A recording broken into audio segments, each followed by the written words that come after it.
Today I'm going to be turning these fantastic ingredients into the most beautiful shakshuka you have seen this side of the English Channel.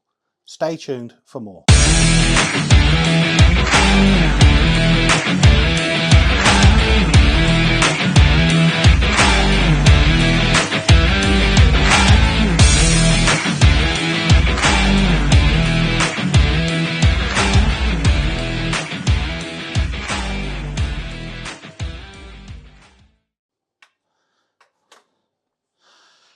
So the first thing I'm going to do is I'm going to chop and top and tail the celery. Now you may be thinking celery is not a traditional ingredient within shakshuka. You would be correct. However, it is a very cheap way to add fibre to your meal. It's also beautifully tasty once it's cooked down. Need to top this, and I didn't top this one.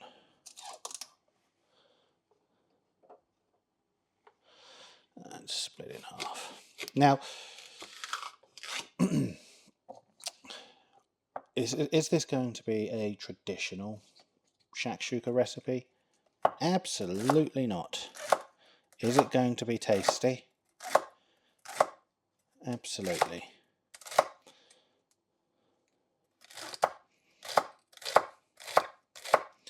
You also want a very sharp knife for when you're cutting these things, and unfortunately mine are not that sharp to be cutting everything straight through, no problems. I need to invest in some sharpening stones,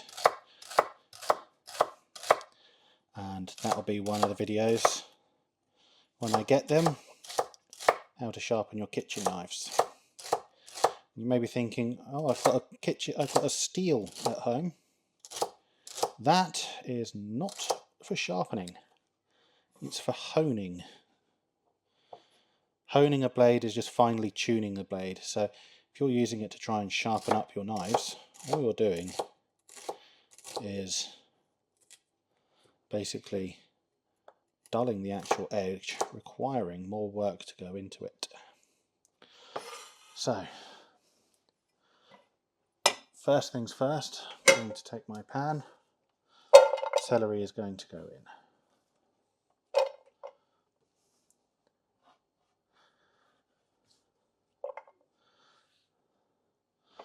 Yeah, put that down. One of those bench scrapers would be fantastic about now, but don't have one of those either, because generally I'm not much of a baker. Now I am going to use this large onion, and I'm going to use all of it. So take off the outer layer. You might be thinking, oh, there's a lot of onion there. Kind of, but there's also a lot of skin and what have you, and the outer layer isn't actually that big, and there's a membrane that is on there. It's actually worth getting off. So I'm just going to drop this lot into the bin, and then I shall be back in a moment.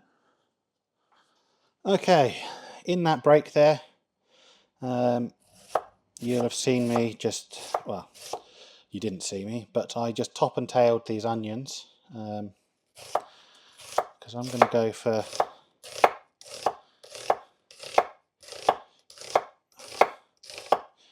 large size onion dice. I don't need it to be mega fine.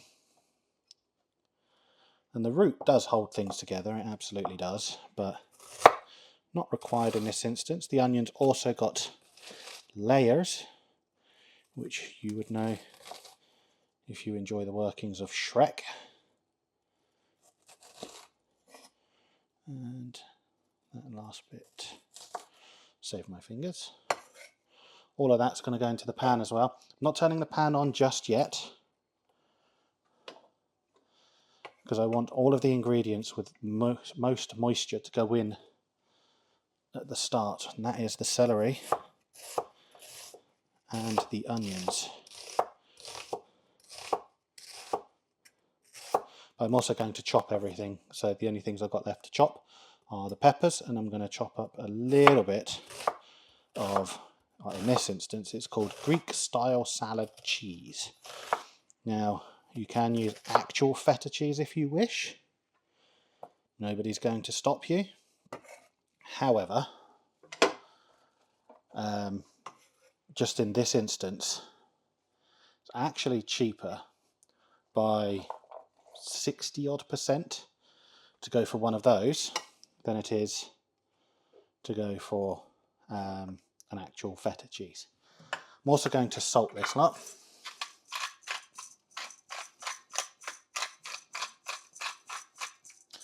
Because we want the salt on there to help draw out all the moisture. Put the lid on it.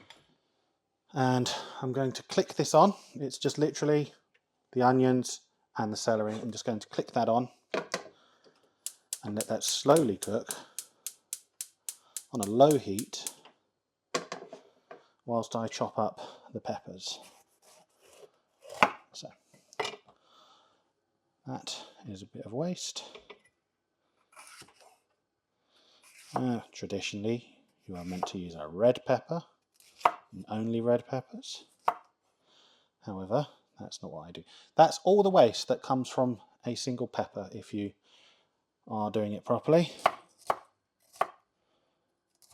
I'm just going to chop this into relatively small pieces. I like this cleaver because this cleaver is razor sharp. And it's remained razor sharp, like I can cut paper with it quite easily. So let's put a couple of these together, cut in strips. My handling skills have deteriorated over the years, but that is just life and age. So I've got my little julienne here. Slice, slice, 3. Get away with 4 there. Oh, one's trying to escape. That julienne can go in here. And you'll know how good a knife is by how easily it cuts through a pepper or a tomato. So if it cuts through with ease and it cuts the skin entirely, you've got a good sharp knife. If it struggles or it doesn't cut, not really the greatest knife. Let's take that top off.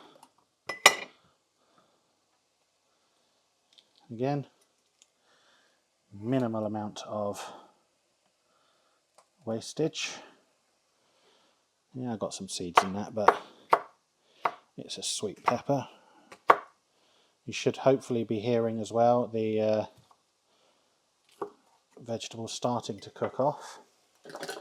Just going to give them a small stir. There's nothing crazy. There's no water, there's no oil or anything just yet. I might add a bit of ghee to help with the cooking,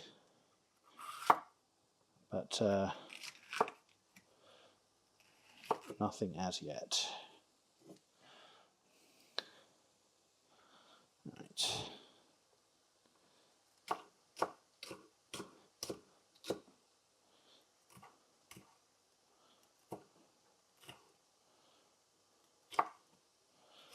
And I posted earlier today, or maybe yesterday I think, on this video, where I went to the hospital and got weighed up, and I'm now 24.7 kilos down in weight. And really the only radical change to my diet is I've eliminated processed carbohydrates and grains and some root vegetables. So I'm still having plenty of other root vegetables. Oh, sorry, vegetables I should say, not just root vegetables. But things like oats, I used to love porridge, but then first thing in the morning I would really overindulge in the porridge. Quite a bit, to be fair. Right.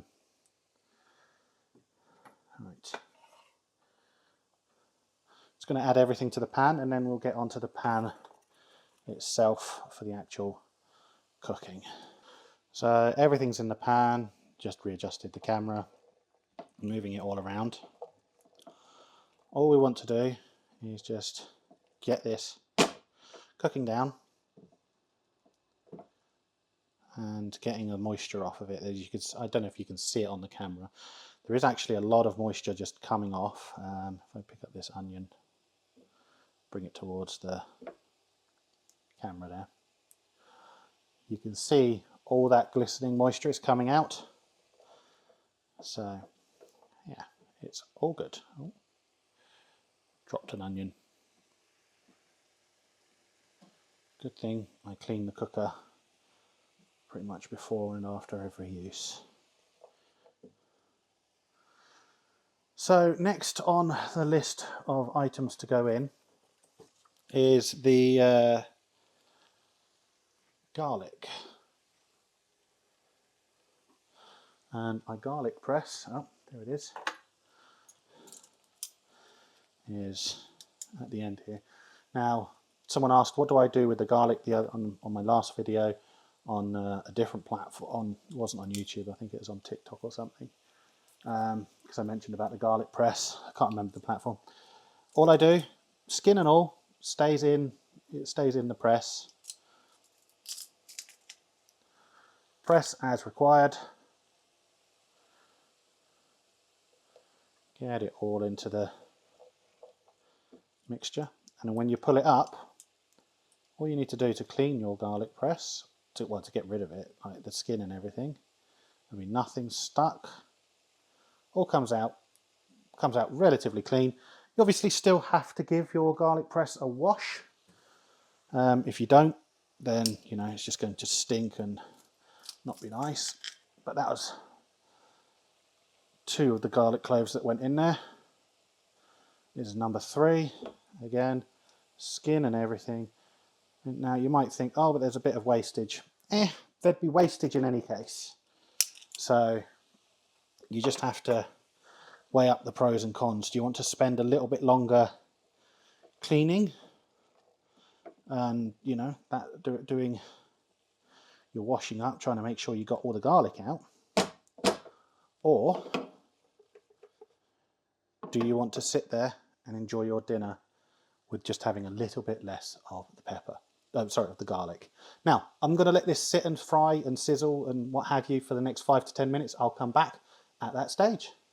About 5 minutes in, I'm just adding an additional good grind of salt, sorry. And now I shall be adding in a grind of pepper. Now, down in the bottom corner here, I'm not sure how well you can see, but there is moisture actually bubbling off from the celery, the pepper and the onion. And you're probably thinking, why did I add the garlic in so early? Well, there's 2 reasons for that. Number 1, it too has moisture, but it's not as bad as the onions and the peppers and everything else. And number 2, I want that flavour actually in the cooking. I want it throughout. But time to leave it until I add the herbs and spices. Sorry, no herbs, it's just spices today. So everything's now starting to get that little bit of char onto it, which is fantastic. So we're going to add in our spices. Now I'm going to start off with about a good tablespoon of mild chili powder. Mild being the key flavour here. You don't want to overpower this by any stretch. You just want that mild heat coming through. And you stir it through. Next up, smoked paprika. You want about another tablespoon here. Good tablespoon. Neighbour's dog's still going a bit bonkers. I think he's seen one of his friends. We do love Terry in our block of flats. He's adorable, and he loves everybody. So that's the paprika or paprika stirred in, and lastly, sumac. Now, sumac is optional, but you want about a tablespoon in there again, teaspoon, tablespoon. Depends on how intense you like your flavourings. But as you can see, the pan is dry. This has all been a dry fry and a dry cook.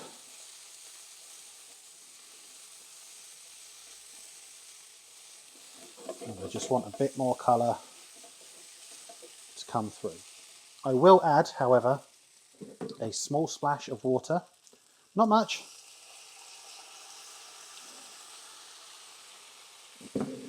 There we are. Just to help loosen things and get things a bit more incorporated. Now, the beauty of shakshuka is it is an incredibly versatile dish. You know, if you wanted to make it a bit more like an English breakfast, add in some bacon and sausage if you fancied it. Because it's got an egg and it's got tomatoes, so why not? Now, next up is a tin of chopped tomatoes. This is from Costco. It's a single tin. But what I do as well on top, I fill halfway up with water, give it a bit of a swirl and a rinse, make sure I've got everything, because you want all the flavour that's there. And time to stir.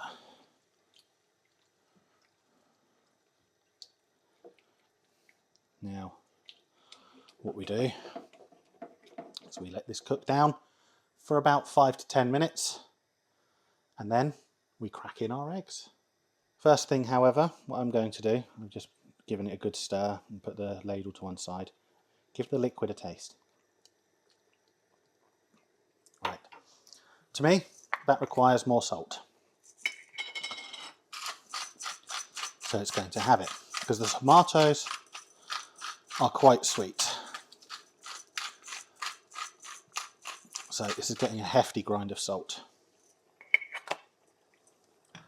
And you can taste the onions, you can taste the peppers, you can taste the celery, you can taste the tomatoes. There is the earthiness from the sumac. There, you know, the paprika's got that smoky hit that comes through, and then the mild chili has got the heat and the warmth to it. Let's try this again. There we go. I'm going to let this cook down for about 5 to 10 minutes till it's reduced and thickened a little bit. Then I'm going to crack in the eggs. So I'm about 3 minutes into the cooking, and you can see it's all bubbling away nicely. What you can see on the top here, I'm going to use the back of the spoon, is you can see bits and pieces of the spices and the tomatoes and everything just all intermingling. That's what you want. It is what you want. Give it a good stir so nothing sticks to the bottom, and keep going, getting that moisture off. So I have now been letting this cook down, I think total for about 8 minutes now. It's cooked down quite substantially. I'm just going to turn the heat down a bit. I'm going to make a couple of little wells. Now I'm only cracking in 2 eggs because that's for myself. But this recipe makes enough if you use 4 eggs for 2 people. In theory, actually, it could probably make 8, enough for 8. And again, it's a scalable recipe wherein the more you, like if you double up the tin of tomatoes, for example, and you add in another couple of peppers, and you add in another couple of celery, and you add in another onion, that sort of thing. It's a scalable recipe. So It can scale up, but what I'm going to do now is I shall be putting the lid on, provided I've got the right one that actually fits. Let's check. I do.